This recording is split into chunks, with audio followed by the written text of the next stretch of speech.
Hi అండి. మన ఇంట్లో ఇడ్లీ పిండి మిగిలినప్పుడు ఈ విధంగా పిల్లలకు చేసిస్తే స్నాక్ లాగా చాలా ఇష్టంగా తింటారు.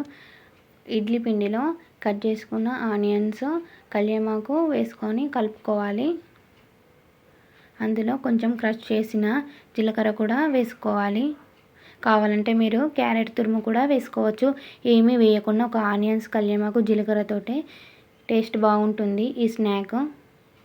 ఇప్పుడు స్టవ్ మీద మనం దోశ పెనం పెట్టుకొని ఆయిల్ రాసుకొని ఇప్పుడు ఇడ్లీ బ్యాటర్ని మనము కొంచెం దోశ కంటే కొంచెం మందంగా వేసుకోవాలి. బాగా మందం కూడా వేసుకోవద్దండి, మామూలు మందంగా వేసుకుంటే క్రిస్పీగా చాలా బాగుంటుంది. ఇది పల్లి చట్నీతో, టమాటా చట్నీతో తింటే చాలా టేస్టీగా ఉంటుంది.